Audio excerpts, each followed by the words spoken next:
협착증 환자들은 특히 걷는 거리가 점점 주는 거죠. 10분만 걸어도 다리에 힘이 없고 쥐가 나니까 앉아 쉬어야 돼요. 밤에 또 아파서 고통스러워요. 협착증 환자들은 척추관이 좁아져 있는데 점점 좁아져서 신경을 아예 누르면 걷지를 못하고 심지어는 집에서 집 밖 엘리베이터 가기도 힘든 사람들도 있어요. 무리하게 근육 운동하는 것보다는 무리가 안 되는 운동 같지 않은 운동, 이런 운동이 훨씬 더 도움이 많이 될 수 있어요. 집에서 간단하게 누워서 할 수 있는 협착증 운동을 하겠습니다. 아침에 눈 뜨면 한 번 하고 자기 전에 한 번 하는 거예요.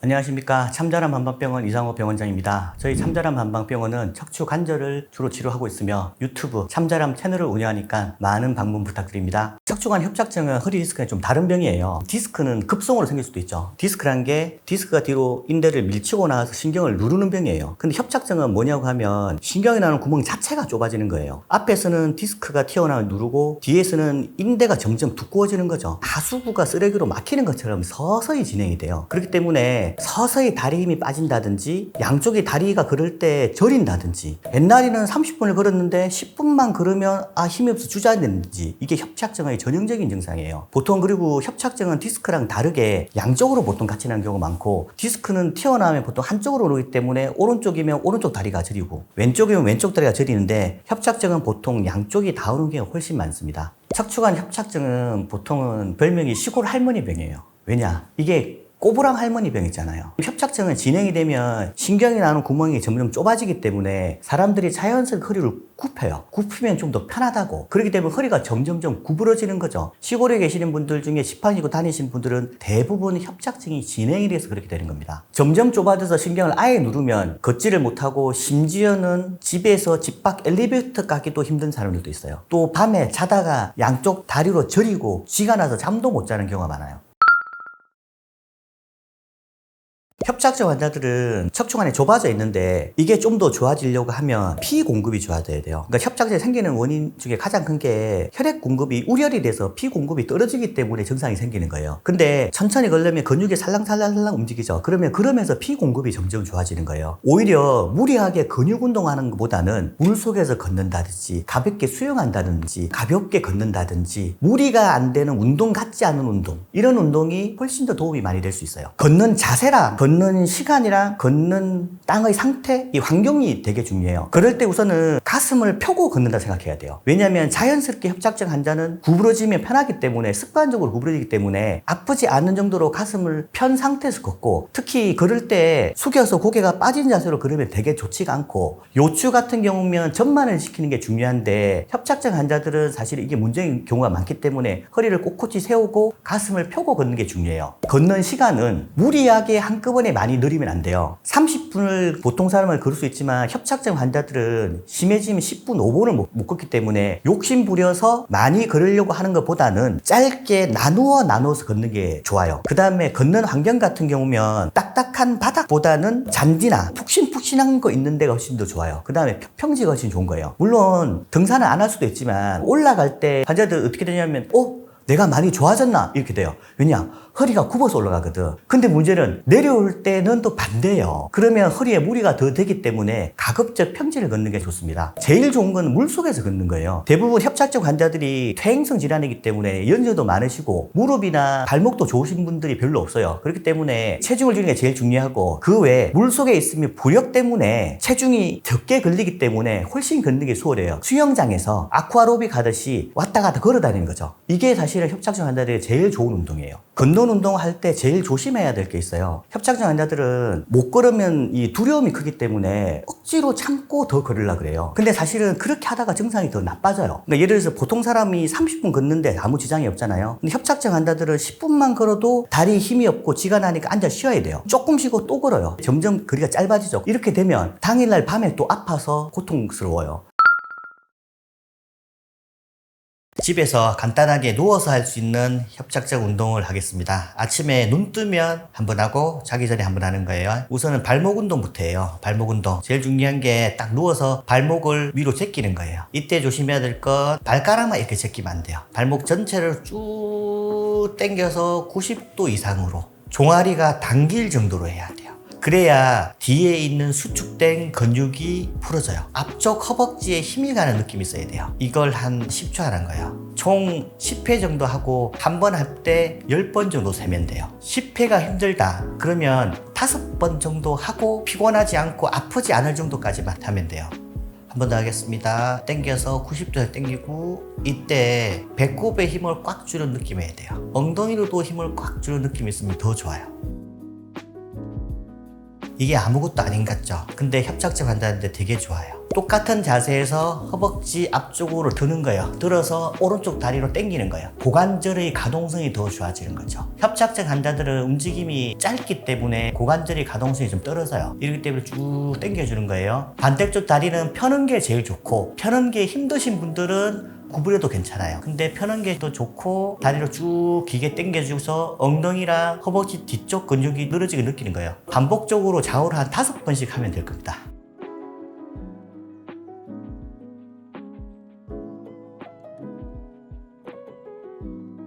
반대쪽도 해볼게요. 반대쪽도 똑같이 두고 그대로 당기는 거예요. 쭉 고관절의 움직임이 좀 더 좋아진다 생각하시고, 허벅지랑 엉덩이 근육이 최대한 쭉 길어지는 느낌으로. 한쪽 다리를 구부려요. 반대쪽 다리를 들어요. 좌우 5번씩 이렇게 하면 괜찮을 겁니다. 내리시고 다시 한 번 더. 아주 높게 들 필요 없어요. 한 30도 정도만. 하나, 둘, 셋, 넷, 다섯. 이거 상당히 힘들어요. 다시 한번. 하나, 둘, 셋, 넷, 다섯. 다시 한번 하겠습니다. 하나, 둘, 셋, 넷, 다섯. 반대쪽도 시작하겠습니다. 하나, 둘, 셋, 넷, 다섯. 다시 한번. 하나, 둘, 셋, 넷, 다섯. 다시 한번. 하나, 둘, 셋, 넷, 다섯. 마지막으로 하나, 둘, 셋, 넷, 다섯. 그 다음에는 상체를 이렇게 붙이고 좌우로 허리를 트는 거예요. 무릎은 90도 정도로. 이게 아무것도 아닌 것 같은데, 이렇게 하면서 허리 뒤에 근육도 긴장도 풀어지고, 허리 뒤에 있는 관절 면끼리도 더 부드러워지고 하기 때문에 상당히 좋은 운동이에요. 하지만 말씀드렸다시피 아픈 거 참고 하시면 안 되고, 하다가 통증이 있다 싶으면 쉬어야 돼요. 좌우로 가는 걸 한 번씩 했을 때 한 10번 정도 하시면 편하실 거예요. 중요한 게, 통증이 온다고 하면 참고 계속하면 안 돼요. 절대 원칙이 운동할 때 아픈 걸 참고 하면 무리가 되기 때문에 내가 아프지 않은 정도까지 찾아서 하는 게 제일 좋아요.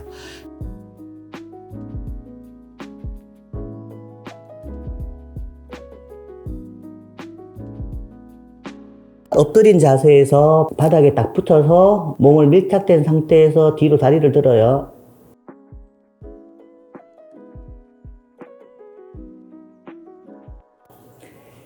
다시 한번 하겠습니다.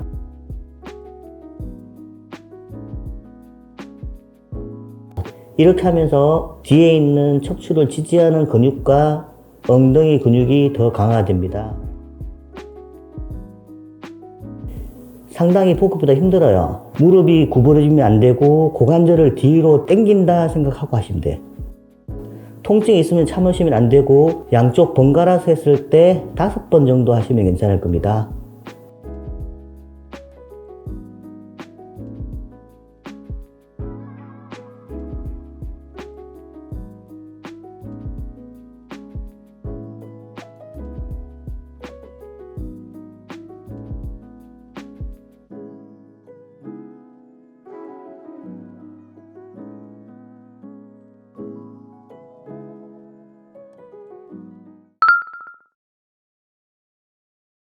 협착증 환자들은 이건 생활 습관병이기 때문에 생활 습관의 조절을 잘해야 돼요. 협착증 환자들은 육체 노동을 많이 한 사람들이 많아요. 밭에서 농사일 했던 사람들, 집안일 많이 했던 사람들, 쪼그려 앉아가지고 이런 자세들이 당장은 편하지만 허리가 굽어가는 지름길이에요. 그 다음에 좌식 생활, 바닥에 앉는 거. 우리나라는 전통적으로 침대 없이 바닥에 잤잖아요. 이런 생활이 척추 건강에 되게 좋지가 않아요. 역설적으로 환자들은 굽으면 편하기 때문에 바닥에 앉으면 더 편하다고 해요. 근데 길게 봐서 그게 좋지가 않아요. 그렇기 때문에 좌식으로 생활하시려고 하면 안전뱅이 의자도 있어요. 허리를 커버 만들어주는 의자. 그 의자에 앉아서 생활하시는 게 훨씬 낫습니다. 이런 생활 습관 관리가 협착증 환자들은 아주 중요합니다. 협착증 환자들은 처음에 증상이 별로 없어요. 어느 정도 진행이 되고 나서 증상이 나타나요. 특히 걷는 거리가 점점 주는 거죠. 한 10분 걸었을 때 못 걷고 한번 쉬어야 된다고 하면 생활에 아주 지장을 많이 주죠. 놀러를 잘 못 가요. 그렇기 때문에 생활하면서 보행거리가 짧아진다든지 걸으면 다리 힘이 없어진다든지 또 다리 저림이 심해진다. 이렇게 됐을 때는 병원을 꼭 먼저 방문을 해야 됩니다.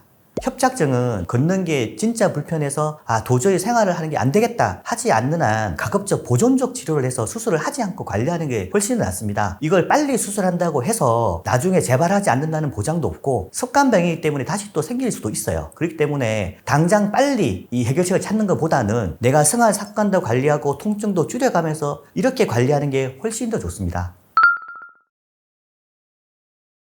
거북목 일자목이 있으면 디스크가 생길 확률이 높아지는 거죠. 손이나 팔에 힘이 떨어진다든지 어깨 쪽이나 날개 쪽으로 저림이나 통증이 생기게 됩니다. 일자목 환자들이 등이 굽으면서 어깨가 앞으로 숙여지는 환자들이 많아요. 누워서 침대에 있을 때 등이 펴지고 가슴이 펴지는 게 제일 중요해요. 제가 환자들한테 시키는 거예요. 자연스럽게 커브가 생기는 동작이에요. 이렇게 운동하시면 일자목이나 거북목에 생길 가능성이 좀 줄어들기 때문에 목 디스크, 특히 목 척추의 건강에 도움이 많이 되실 거예요.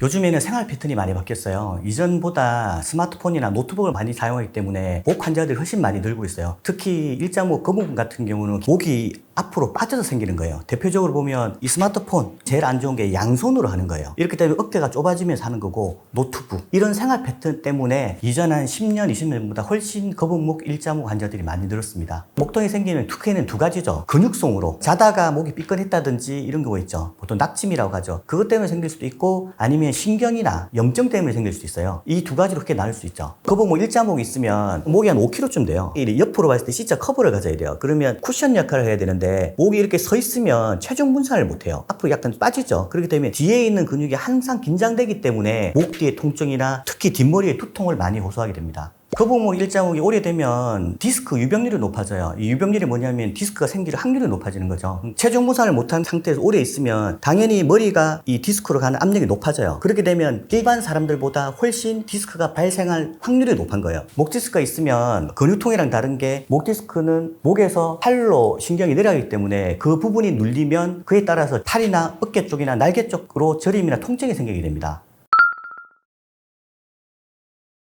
우선은 일자목 환자들이 등이 굽으면서 어깨가 앞으로 숙여지는 환자들이 많아요. 그렇기 때문에 누워서 침대에 있을 때 등이 펴지고 가슴이 펴지는 게 제일 중요해요. 큰 수건 있죠. 이런 큰 수건 아니면 좀 작은 폼롤러도 괜찮아요. 이걸 바닥에 침대에 두고 목 뒤랑 등, 허리 사이에 끼는 거예요. 척추 가운데요. 가운데에서 껴서 이렇게 눕는 거죠. 그러면 어떻게 되냐? 자연스럽게 가슴이 벌어지고 어깨가 펴져요. 이렇게 되면 척추 커브가 자연스럽게 제일 좋아지고 더 좋은 건 팔을 옆으로 벌리는 거예요. 날개뼈를 바닥에 붙인다 생각하면 가슴도 훨씬 더 펴지고 등도 펴지고 자연스럽게 척추 커브도 좋아질 수 있어요. 그렇기 때문에 자기 전에 눈 떴을 때 한 5분씩 5분이 힘들면 3분 정도 팔을 이렇게 하는 것도 힘들다 이렇게 하면 가슴에 붙여도 괜찮아요. 하지만 좋은 건 팔을 두고 올랐다가 내렸다가 운동을 하시면 더 좋아요. 올랐다가 내렸다가 운동하시면 더 좋고 올랐다가 내렸다가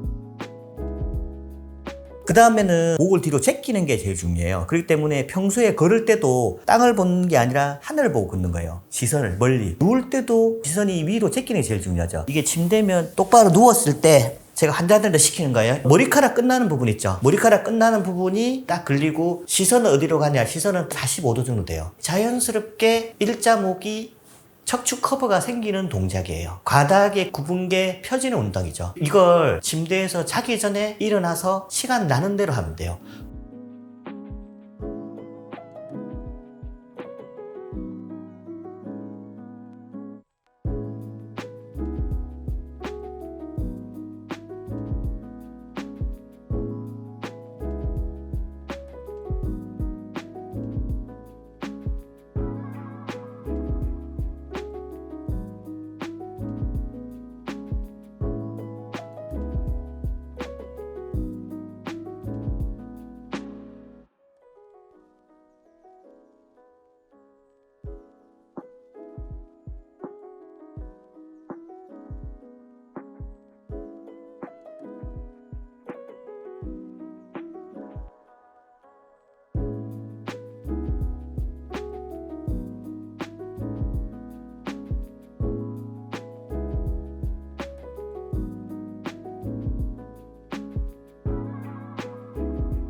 조심해야 될 것, 이거 잘한다고 해서 아주 뒤로 시선을 이렇게 하면 오히려 머리 쪽으로 피 공급이 과다하게 되고 목에 있는 혈관도 좀 문제가 생길 수 있기 때문에 이렇게 하시면 절대 되지 않고요. 특히 눈이 안 좋으신 분은 안압이 올라갈 수도 있어요. 그렇기 때문에 봐서 딱 45도 정도 이렇게 맞춰서 하는 좋고, 그냥 심심하시면 좌우로 목을 돌리는 거 괜찮아요. 좌우로 돌리면 관절면들끼리 부드럽게 움직이면 정렬도 돼요. 이렇게 되면 심심한 것도 훨씬 덜 할 거고 목도 훨씬 편할 수 있고요. 이건 시간 되시는 대로, 너무 심하게 하면 머리가 아플 수도 있고 눈이 아플 수도 있기 때문에 한 1분 왔다 갔다 해도 되고, 이건 환자분 본인이 편하실 대로 해도 돼요. 하지만 5분, 10분 이렇게 과도하게 안 하시는 건 좋아요.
일자목이 생기는 원인이 고개를 숙여 생기는 거예요. 그러면 역으로 뒤로 목을 제끼는 운동이 일자목에 도움이 되는 것들이에요. 예를 들면 볼펜이나 이런 가지고 목 뒤를 잡아요. 잡고 이렇게 기준으로 뒤로 이렇게 쭉 당기는 거죠. 머리카락 있는 쪽 기준으로 뒤로 당기면 신전되는 거죠. 이렇게 운동하시면 일자목이나 거북목이 생길 가능성이 좀 줄어들기 때문에 목 디스크, 특히 목 척추의 건강에 도움이 많이 되실 거예요. 목을 이렇게 앞으로 제끼는 운동, 대각선으로 앞으로 제끼는 운동, 이런 운동들이 사실은 좋지 않은 거죠. 오히려 뒤로 제끼는 운동, 회전 운동, 이런 것들이 훨씬 더 도움이 되는 거죠. 옆에서 봤을 때 어깨의 선이랑 귀의 선이 일자가 돼야 돼요. 근데 거북목에 있으면 어떻게 돼요? 이렇게 돼 있으면 앞으로 빠진다고, 이렇게 앞으로 빠져 있어요. 그러면 어깨 라인에 비해서 머리가 앞으로 돼 있겠죠. 이래서 거북목이라고 하는 거예요. 사무실에 있으면 옆 사람을 딱 쳐다보면 이러고 있죠. 그러면 그게 바로 거북목, 일자목인 거예요. 목 뒤로 제꼈을 때 뚜룩 소리 나는 거죠. 크게 건강에 영향은 없는데, 이걸 하면 시원하다는 사람들이 있는데 혼자 스스로 이거 자주 하는 건 별로 좋지는 않을 거예요. 왜냐면 이게 뒤에 있는 목뼈 관절이 부딪혀서 나는 소리예요. 나는 소리 때문에 이 뚜둑 소리가 나죠. 근데 기본상은 시원할 수도 있는데 이걸 너무 자주 습관적으로 하면 관절면이 별로 안 좋아져요. 좀 뾰족해지기도 하고, 그렇기 때문에 습관적으로 많이 하시는 건 그렇게 좋지는 않습니다. 하지만 어쩌다가 한두 번씩 하는 건 그렇게 나쁘지도 않아요. 목 통증뿐만 아니라 그 외에 손이나 팔에 힘이 떨어진다든지 팔 쪽으로 저림이 심하게 내려온다든지 이렇게 되면 일반적인 근육통이 아닌 소지가 많기 때문에 꼭 먼저 병원에 가서 확인을 해야 됩니다. 올바르지 않은 수면 자세는 경추의 회전 운동이 돼요. 빨래잔 쥐어 짜는 운동이잖아요. 척추 디스크는 회전에 제일 취약해요. 그렇기 때문에 자면서 디스크의 압력이 더 가중되는 거죠. 치명적이기 때문에 이거 자체로 통증을 유발할 수가 있어요. 허리 디스크도 남들보다 빨리 생길 수가 있고 목 근육통이나 목 디스크도 빨리 생길 수 있습니다. 올바른 수면 자세는 허리 통증과 목 통증의 개선에 도움이 될 수 있고요. 더 중요한 건 병 생기지 않게 하는 게 제일 중요하겠죠. 환자분들이 자는 자세 물어볼 때 저는 한마디만 해요. 보통 자고 나서 개운하지 않다면 수면 시간이 충분하지 않다든지 아니면 수면하는 환경이 좋지 않다든지 뭐 침대라든지 아니면 밖에서 빛이 들어온다든지 이것도 있을 거고 그 다음에 수면은 자세 옆으로 잔다든지 척추가 비틀려 잔다든지 목을 꺾고 잔다든지 이런 것도 영향이 있을 수 있죠. 그렇기 때문에 올바르지 않은 수면 자세는 수면 자체의 질을 떨어뜨리고 척추 건강에도 훨씬 더 나쁜 영향을 미치게 됩니다. 잔다는 건 척추나 근육 관절에 휴식을 주는 거예요. 일상생활하면서 서거나 걷거나 했을 때 척추에 무리 간 게 잠에서 풀려야 되는데 오히려 올바르지 않은 자세로 자면 척추에 부담이 되는 거죠. 요추는 전만이 오면 앞으로 볼록하다는 거죠. 경추도 전만이 되고 등은 후만이 되고 이런 자세가 유지가 돼야 되는데 엎드려 잔다든지 아니면 똑바로 자더라도 하체를 뒤틀려 잔다게 되면 척추 건강이 아주 좋지가 않죠. 이렇게 되면 허리 디스크도 남들보다 빨리 생길 수가 있고 목 근육통이나 목 디스크도 빨리 생길 수 있습니다. 환자분들이 자는 자세 물어볼 때 저는 한마디만 해요. 엎드려 자지 말라고. 환자들 물어보죠. 원장님 옆으로 자도 돼요? 됩니다. 똑바로 하는 게 좋아요? 좋죠. 엎드려는 안 돼요. 이렇게 해야 돼요. 왜냐하면 엎드려 자면 첫 번째는 경추에 안 좋죠. 엎드려 자면 고개가 당연히 옆으로 돌아가잖아요. 그러면 경추의 회전 운동이 돼요. 빨래잔 쥐어 짜는 운동이잖아요. 척추 디스크는 회전에 제일 취약해요. 그렇기 때문에 자면서 디스크의 압력이 더 가중되는 거죠. 그 다음에 엎드려 자면 전만이 더 안 좋아져요. 허리 전만이 유지가 더 안 되기 때문에 훨씬 더 안 좋은 거죠. 나도 만세 자세로 자거든. 만세가 편한 이유가 요즘 환자들이 일자목이 많이 생겨요. 일자목이라는 게 목이 앞으로 빠지는 거죠. 앞으로 숙여지면 목 앞쪽이나 어깨로 내려오는 이 근육들이 긴장이 되면서 짧아지는 경우가 되게 많아요. 근데 이 근육이 팔까지 다 연결되는 경우가 많아요. 근육별로. 근데 보통은 잘 때 팔을 내리잖아요. 내리면 피아노 줄 당기듯이 텐션이 돼요. 그럴 땐 불편한 거예요. 특히 목 앞쪽 근육이 짧아진 사람들. 사각근일 수도 있고 여기 있는 어깨 쪽 근육, 승모근일 수도 있고 흉쇄 유돌근일 수도 있고 이런 근육이 짧아져 있거나 어깨 앞쪽에 있는 근육이 짧아진 사람들은 팔을 당기면 잘 때 조금 텐션에 걸리기 때문에 통증이 있을 거예요.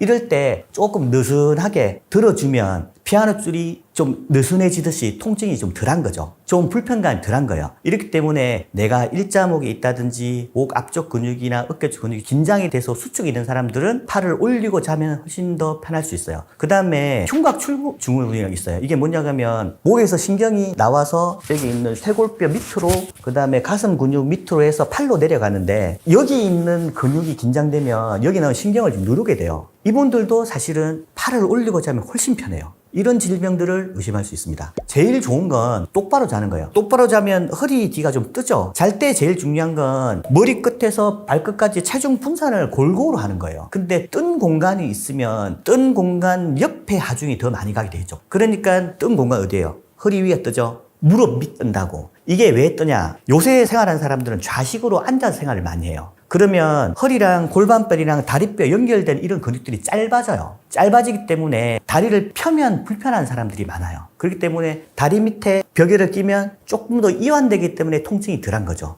그 다음에 목에도 마찬가지고 목 뒤도 당연히 공간이 뜨잖아요. 그러면 목 뒤를 받쳐줄 수 있는 베개, 이게 훨씬 더 중요하죠. 높지 않은. 무슨 말인지 알죠? 높아가지고 머리통을 맞으면 목이 앞으로 떠요. 이렇게 되면 제일 안 좋고 얼굴은 그냥 평평한 상태에서 목을 받칠 수 있는 기계, 이게 제일 좋습니다. 허리 통증 환자들은 제일 좋은 건 똑바로 자는 게 척추 커브를 제일 잘 유지할 수 있어요. 제일 중요한 건 허리 밑에 뜨는 공간을 뭘로 채워주는 게 제일 중요해요. 근데 조심해야 될 게 이게 높으면 안 돼요. 너무 높으면 어떤 분들은 원장님 베개를 댔는데 다음날 더 아파요. 이렇게 하면 그 높이가 안 맞는 거예요. 근데 그 높이는 본인만 알아요. 그렇기 때문에 베개 같은 이 구조물 말고 저 같은 경우는 큰 수건같은 걸 말아서 접어서 넣어보라 그래요. 얇게 두어 번 접으면 한 이 정도 높이 될 거예요. 우선 이걸 채워봐요. 불편하지 않은 정도로 허리를 채우고 무릎 밑에는 약간 더 높은 거, 벽에 쿠션 높은 걸 채워도 상관없어요. 이렇게 하고 그러면 똑바로 누워서 허리 밑에 얇은 수건 깔고 무릎 밑에 높은 쿠션 하고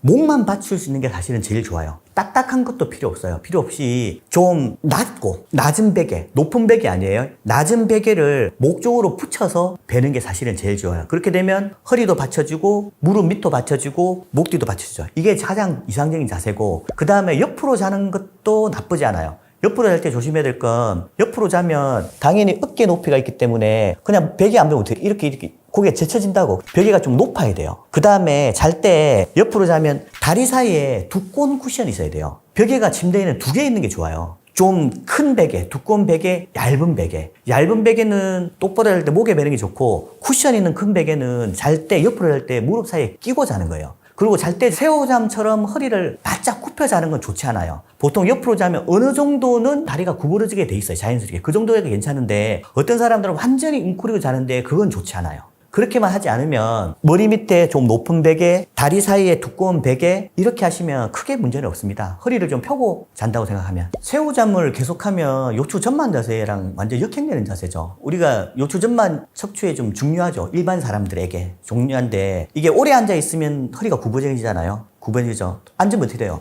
처음에는 빡빡 채우다가 어떻게 이렇게 빠지죠. 그러면 디스크가 뒤로 힘이 더 밀리는 구조예요. 새우잠 모습이 어떻게 돼요? 새우잠 이렇게 굽었죠. 그러면 똑같은 자세에 비슷하게 되는 거예요. 정상적인 S자 커브가 역행되는 거죠. 그렇기 때문에 새우잠이 별로 좋지가 않습니다. 베개의 푹신한 정도에 따라서 목 건강에 영향이 있을 수 있는데, 저는 환자분들 말씀드린 게 어르신들이 목침 같은 거 이야기해요. 뭐냐면 딱딱한 나무, 옛날에 유행했어요. 이렇게 동그랗게 생긴 게 있어요. 그러면 목침을 대면 목만 딱 받쳐주는 거 있어요. 근데 저는 개인적으로 그걸 추천하지가 않아요. 왜냐하면 그거 좋다는 분들도 있는데, 이거 자는 동안 이게 돌아가면 더 다시 아플 수가 있어요. 그렇기 때문에 벽에는 비싼 것도 필요 없고, 낮은 베개를 목 위주로 받쳐서 베는 게 제일 좋아요. 보통 일반적인 평평한 베개가 있으면 낮은 베개를 머리 위쪽에 대는 게 아니라 목 아래쪽에 된다고 생각하고 자는 거예요. 자는 거고, 요즘 나오는 기능성 베개들이 모양이 어떻게 생겼냐고 하면, 목 쪽으로 있는 부분은 좀 높게 쏟아져 있고 솟구쳐 있고, 머리 쪽은 좀 낮아요. 그게 왜냐하면 제가 말씀드린 머리를 받쳐지는 부분은 좀 낮고 목이 떠 있는 그 부분을 채우기 위해서 모양이 그렇게 되어 있는 거예요. 그게 편하신 분은 그걸 써도 괜찮습니다.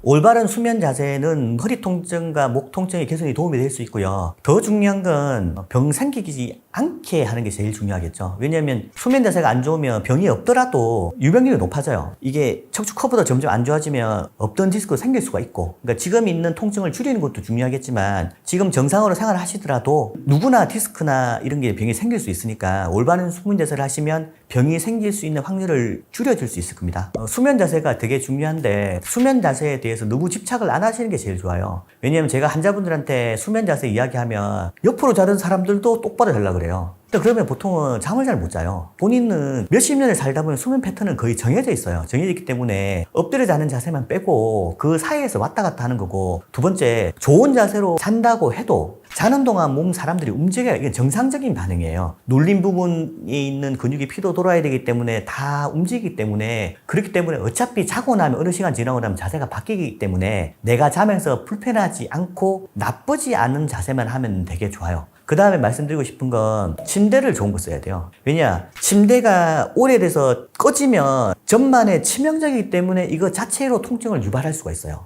그 다음에 너무 딱딱한 거를 써도 통증을 유발할 수가 있어요. 이건 누워봐야 알아요. 그러니까 허리는 탄탄하게 받쳐주면서 엉덩이나 등을 지지해 줄 수 있는 거, 이게 중요하고, 바닥에 생활하는 것보다 침대 하는 게 제일 좋은 건, 바닥에 누워있으면 누웠다 앉았다 일어나고 할 때 허리에 부담이 돼요. 요즘 침대들은 옛날보단 좀 높아요. 높은 게 올라갈 때 허리 부담이 좀 덜 되라고 하는 것도 있는 것 같아요. 그렇기 때문에 가급적 침대를 쓰시고, 너무 딱딱하지 않고 너무 무르지 않는 탄탄한 침대를 본인에게 맞게 쓰는 게 사실은 제일 중요합니다.